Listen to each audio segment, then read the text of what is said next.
Hello and welcome back, and in today's video I'm going to be showing you my skull collection. Now I know that sounds a bit gruesome and maybe even a little bit boring, but all of these skulls are different. All of them progressively get better and better until we get to the end. It's going to be worth it, trust me.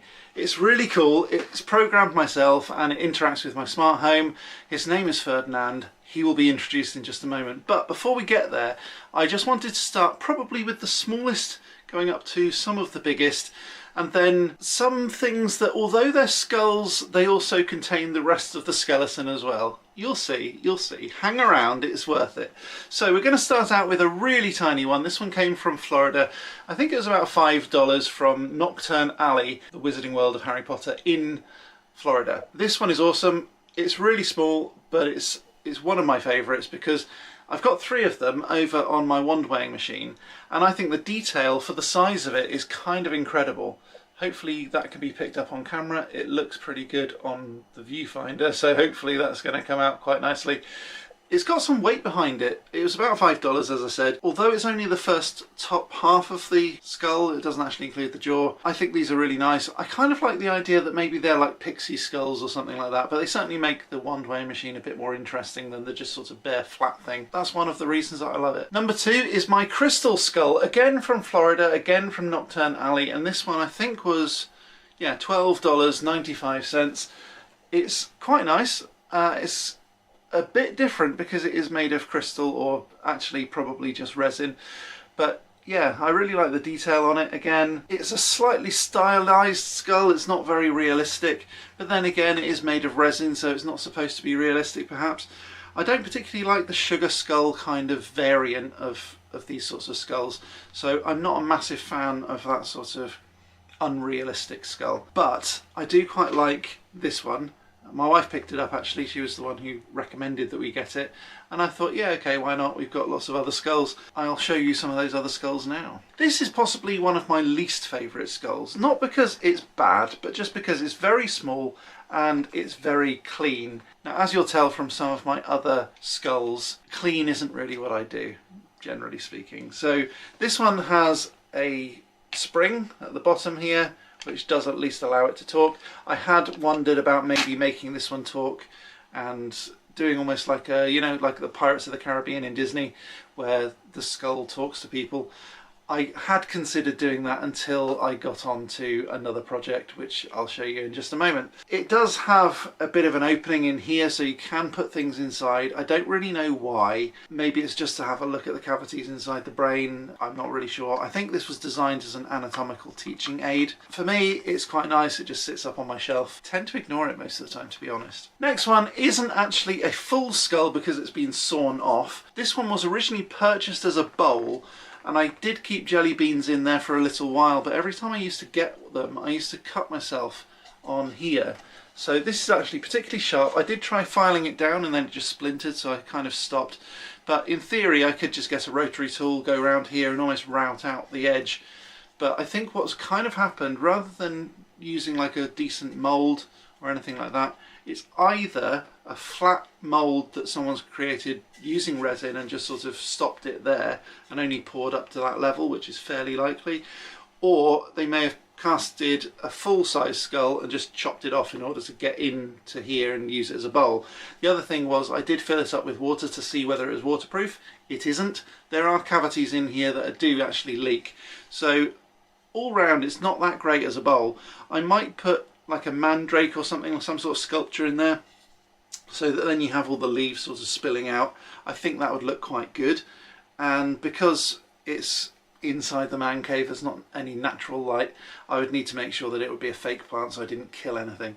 But I do like this one generally as a bit of a decoration. As a practical tool, rubbish.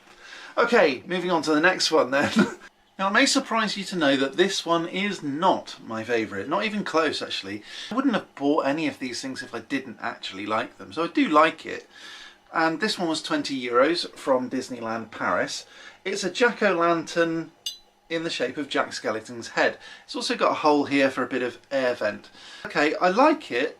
You know, you put the candle in the back and it's a jack-o'-lantern, you know, I don't really know what more to say about it, except that I think fundamentally the design is flawed. And I'll tell you why. As you can tell, in order to get this sort of effect of Jack Skellington, all of the eye sockets, all of the nose and the mouth has to be black. The problem with that is that as soon as you put a candle in the back here and light it, the black absorbs all of the light. It doesn't reflect. And because it doesn't reflect, it doesn't come out of any of these holes. And because it doesn't come out of any of those holes, it doesn't really look like a jack-o'-lantern. It kind of makes a promise that it can't deliver on. And that's one of the reasons why this is not my favourite skull. Another skull here. Now this one I call Yorick because he's a life-size skull and he actually has a jaw, but it's not attached, so you can sort of still make him talk like this. This jawbone here though is actually again sawn off, and I think that's just so that he sits on the shelf quite nicely, which is fine. I didn't do it, but it's fine. He does just pretty much sit in the corner and just sort of look like this most of the time. Sometimes if I'm feeling a bit fruity I might sort of do this just to give him a bit of a weird expression. I think it's fun, but not my favourite. Again, not bad, but not my favourite. Now we're going to start moving on to the not just skulls thing. The first one I'd like to show you is this little dude, and he's got a top hat for a very specific reason that you'll see at the end of this video. But he's got a top hat. This is my skeleton on the toilet reading a book. And it's very much my sense of humour. I think it's kind of cool. I think it's quirky. This one came from New Orleans, and shout out to Janet Gent, also known as Blue Lady, who you may have seen on this channel before. That's my mum, and she bought me this as a gift from New Orleans, which I think is really cool. It's got a slightly sort of greenish tinge to the rib cage, which I think is supposed to be like copper oxide. So if you think about the colour of the Statue of Liberty, that's a very sort of greeny colour, and I think that's mainly because of the copper oxide within the bronze. So I think that's kind of the way that they were going with this. And it does look pretty realistic actually as a bit of a bronze. I think it's just made of resin. It's got some decent weight to it. So this is used as a bookend, so all the books will sort of lean up against it. So yeah, it's definitely got New Orleans vibes, and I really love it. I love the top hat especially. You'll see why in a second. For any hardcore Harry Potter fans, you'll probably recognise this skull as soon as you see it. So this is the skull element of it, and actually it's not really a skull, it's a bottle topper. So this is the bottle, complete. So it's actually a Skelly Grow bottle, and I know I've featured it on this channel before, but I didn't think this collection would be complete without a full Skelly Grow bottle.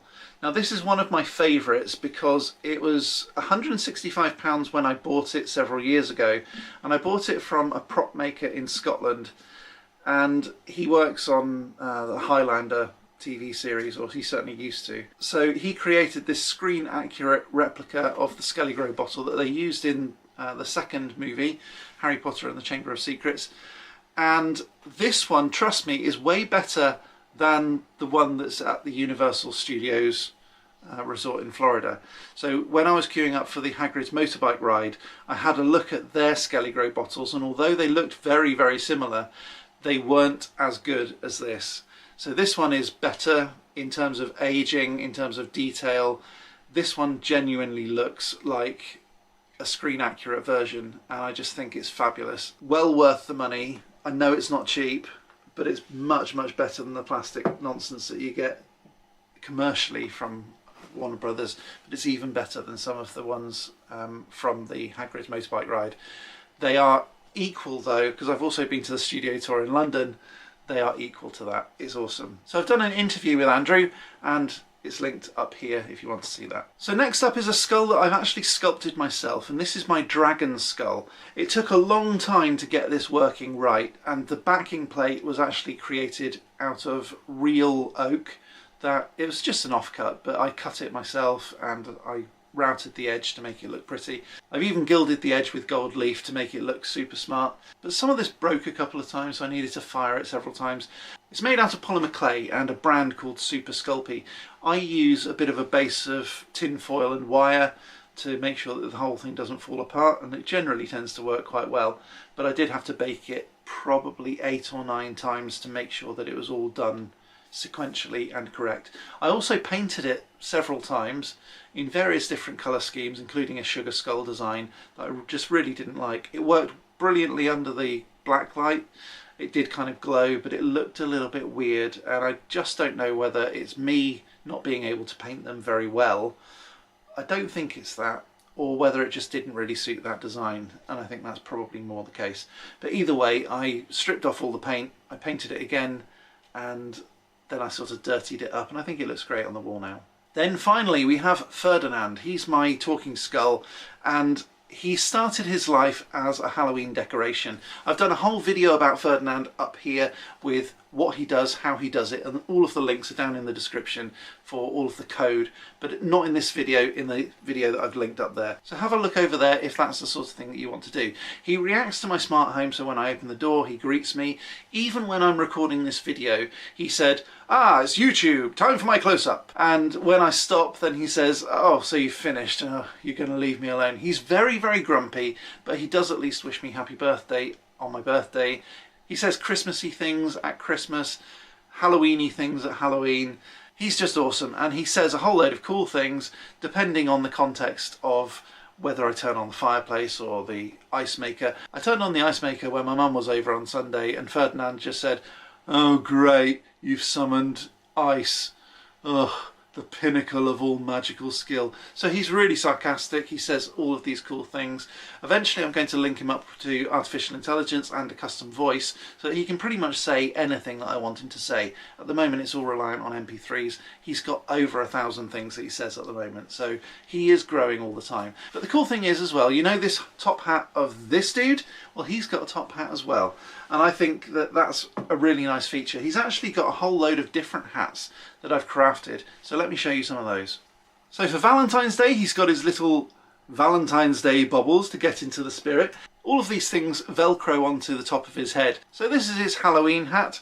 Some of these are just hairbands that have been adapted, but all of these have been made custom for him. This one is his Christmas hat, as you can probably tell. And because his head is not quite the same size as a human, I can't just buy normal hats for him. So I've got to make all these custom myself.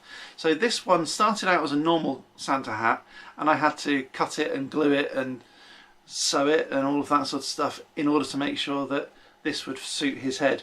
And it does. It looks a bit janky on there, but that just totally suits his character. And the fact that it sort of sticks up in the air a bit awkwardly, I think that's all part of the fun, really. But yeah, I love Ferdinand and I think he's awesome. Now if you've watched this far, you probably like this video, and so you might want to see it before everybody else. If you do, you can become a member for £1.99 per month. All of the details are down in the description. If you didn't like this video, or if you're just here for free, click that like button, subscribe and ding that bell. All of that stuff is completely free, but it does really help me out a lot. Thanks ever so much for watching. I'll be back next time with some more magical awesomeness. But until next time, as always, Stay magical.